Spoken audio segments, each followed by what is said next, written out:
And now, a passage from History Stories of Alabama.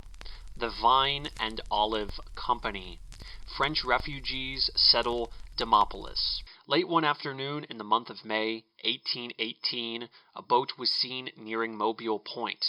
At that time, the arrival of a boat was an important event, and a number of people gathered to watch her come in.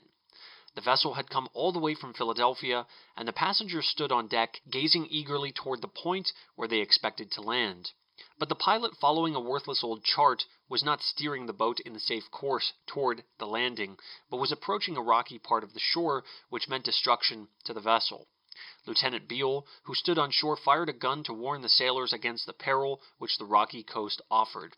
A strong wind began to blow, and as night came on, the wind rose higher and higher until it was blowing a gale.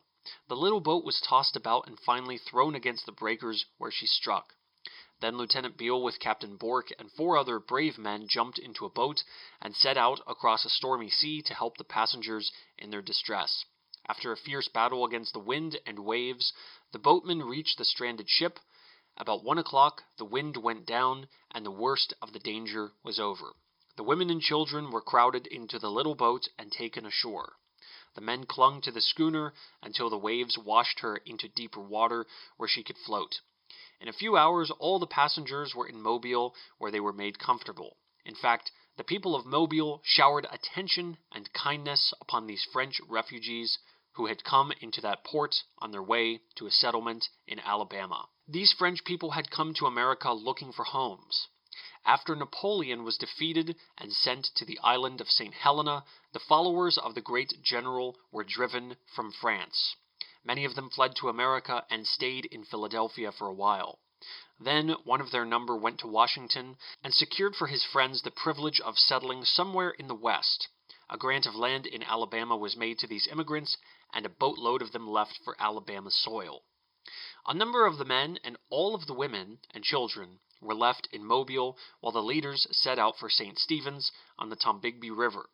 After the Frenchmen landed at St. Stephen's, they sent the boats back to their owners in Mobile, and the pioneers began exploring the country around for a suitable place to settle. They decided upon White Bluff, near the present town of Demopolis. Boats continued to bring colonists up from Mobile, and the work of clearing land and building houses went merrily on. Distinguished soldiers and queenly women forgot Paris luxuries and tried to become common laborers in a wild new country. Had it not been sad, it would have been funny to see women in bedrabbled silk dresses and soiled satin slippers dropping corn or hanging out clothes. Colonel Nicholas Raoul, one of Napoleon's distinguished officers, was among the French refugees in Marengo County. Colonel Raoul was not a successful farmer, and in order to earn a living he ferried passengers across French Creek 3 miles from Demopolis. His wife, a beautiful and accomplished French woman, made ginger cakes with her own royal hands and sold them from a basket to passers-by who fancied the taste of ginger cakes.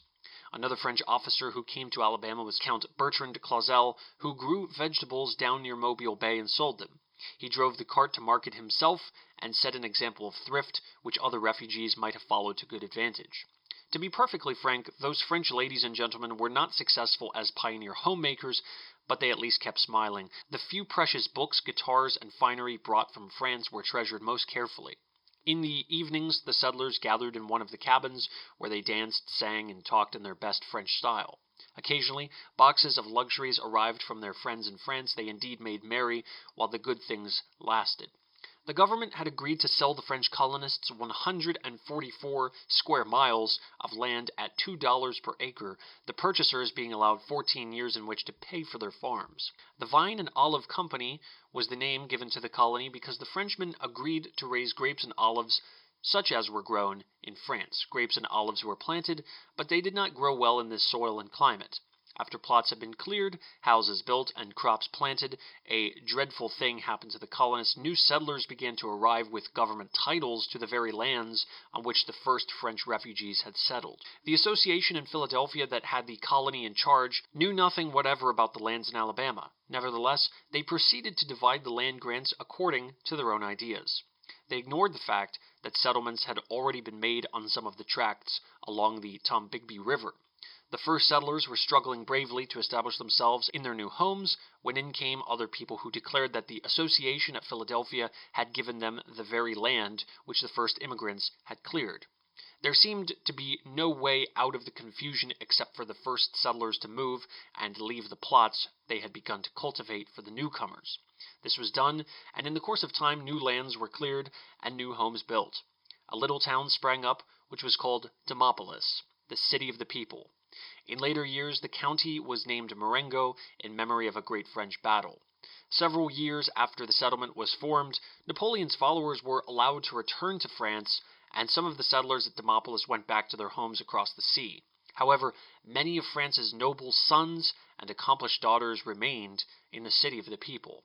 If they had known anything about the fine alfalfa hay, the big food crops, and the splendid livestock that are now a source of wealth to the people of that section, they could have avoided the financial troubles which so beset those early settlers. But no one was so wise in that time, and many hardships which now seem unnecessary to the planters in that rich country came upon the people of the Vine and Olive Company. If you enjoy High Americana, please head on over to Patreon, where you can support the channel and audio requests can be made.